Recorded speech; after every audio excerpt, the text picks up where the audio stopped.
नमस्ते छात्रों, मैं सविता तापड़िया कक्षा 10वीं का एक नया विषय लेकर आपके सामने उपस्थित हूँ। छात्रों, कक्षा 10वीं में रचनात्मक लेखन 26 अंकों के लिए पूछा जाता है, जिसमें अनुच्छेद लेखन, पत्र लेखन, संवाद लेखन, विज्ञापन लेखन तथा सूचना लेखन, इन 5 विषयों को शामिल किया गया था। और इस वर्ष संवाद लेखन के स्थान पर एक नए विषय को लागू किया गया है, जिसका नाम है लघु कथा लेखन।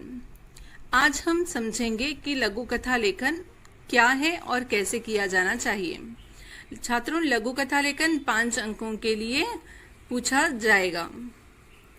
लघु कथा, यह लघु और कथा इन 2 शब्दों से मिलकर बना है। लघु का अर्थ होता है छोटा और कथा का अर्थ होता है कहानी, अर्थात छोटी कहानी।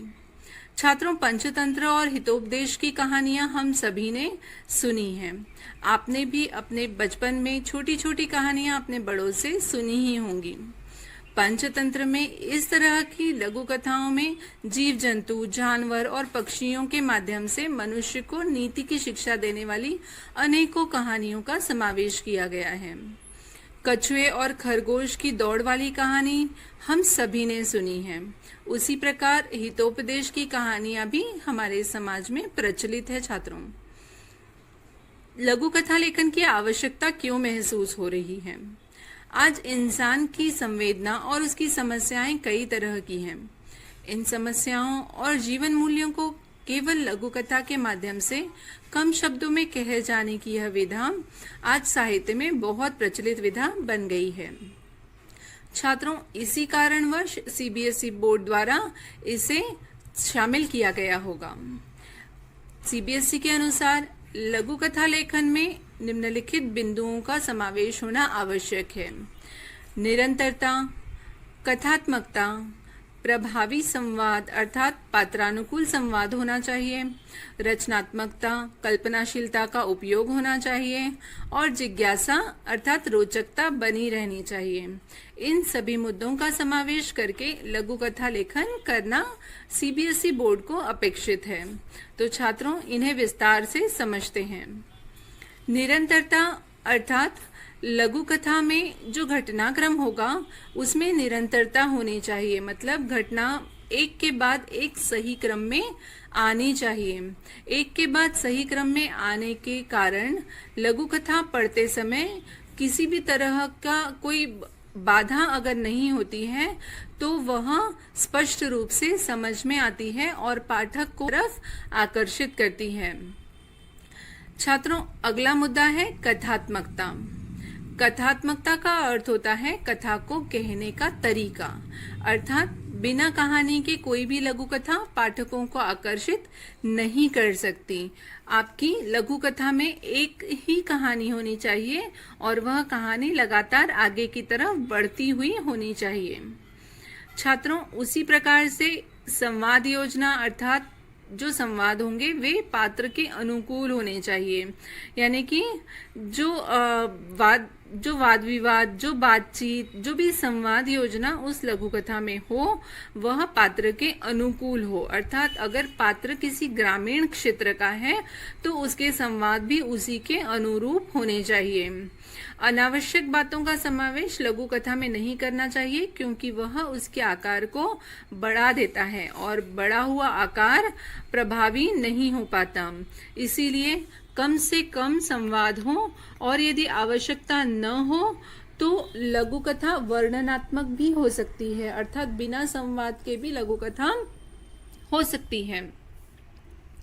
अगला जो महत्वपूर्ण मुद्दा है वह है रचनात्मकता और कल्पनाशीलता अर्थात क्रिएटिविटी और इमेजिनेशन, जो कि एक महत्वपूर्ण भाग है लघु कथा का। छात्रों, रचनात्मकता और कल्पनाशीलता का पूरा उपयोग करके आप अपने नजरिए और सोच से उस कहानी को बढ़ा सकते हैं और हमें पूरी रोचकता का उपयोग करना चाहिए। उस कहानी में अपनी कल्पनाशीलता का प्रयोग करके रोचकता को बनाए रखना चाहिए। आपको पाठ्यक्रम के जो लघु कथा का प्रश्न आने वाला है उसमें भी आपको अपनी स्वयं की कल्पनाशीलता और रचनात्मकता का उपयोग करके शुरुआत में दिए गए सभी बिंदुओं का आधार बनाकर लघु कथा को पूरा करना है। परंतु इसके लिए आवश्यक है अभ्यास की, है ना। ये अभ्यास क्यों आवश्यक है? क्योंकि जितना आप अभ्यास करेंगे उतना आपकी शब्द ज्ञान जो होगा वो बढ़ेगा। व्याकरण संबंधी, शब्दों के लेखन संबंधी लघु कथा में त्रुटि नहीं होनी चाहिए छात्रों। अगला महत्वपूर्ण मुद्दा जिज्ञासा व रोचकता है। अर्थात कोई भी लघु कथा तभी अच्छी मानी जाती है जब पाठकों के मन में कहानी के अंत तक जिज्ञासा बनी रहे। अंतिम पंक्तियों में उस जिज्ञासा और रोचकता का खुलासा होना चाहिए कि आपको पाठकों को यह बताना होगा कि वे क्यों अंत तक इस कहानी को पढ़ें। उस रोचकता को आपको बनाए रखना होगा जो छात्रों को मजबूर करे उस कहानी को अंत तक पढ़ने के लिए। और छात्रगण पाठक के मन में वह जिज्ञासा निर्माण होनी चाहिए जो उसे अंत तक कहानी पढ़ने के लिए मजबूर करे, और उसी से आपकी लघु कथा का अंत होना चाहिए, उसी जिज्ञासा और रोचकता को शांत करने से। छात्रों, लघु कथा के अंत में कुछ ऐसे सवाल या बात होनी चाहिए जो पाठक को सोचने पर मजबूर करे। पाठक एक नई कहानी के उधेड़-बुन में और जिज्ञासा में डूब जाना चाहिए। यही एक अच्छी लघु कथा की पहचान होती है। लघु कथा लेखन में पाठकों को आकर्षित करने की सबसे बड़ी कड़ी यही मानी जाती है कि उनके मन में अंत तक जिज्ञासा व रोचकता बनी रहे कि कहानी के अंत में क्या होने वाला है, और कहानी के अंत में उस जिज्ञासा को समाधान यानी कि जिज्ञासा शांत होनी भी उतनी ही आवश्यक होती है। छात्रों, लघु कथा का एक उदाहरण आपके समक्ष प्रस्तुत है जिसके माध्यम से आप समझ सकेंगे कि लघु कथा किस तरह से की जानी चाहिए। यहाँ इस लघु कथा का शीर्षक है संघर्ष का सौंदर्य। छात्रों, शीर्षक भी अत्यंत महत्वपूर्ण होता है। किसी भी लघु कथा का शीर्षक उस कथा का सार होना चाहिए और उस कथा के विषय में बताने वाला होना चाहिए। कथा को समझते हैं। एक दिन मिट्टी ने मटके से पूछा, मैं भी मिट्टी, तू भी मिट्टी, परंतु मुझे पानी बहा ले जाता है और तुम पानी को अपने में समा लेते हो। वह तुम्हें गला भी नहीं पाता, ऐसा क्यों? मटका हंसकर बोला, यह सच है कि तू भी मिट्टी और मैं भी मिट्टी, पर मेरा संघर्ष अलग है।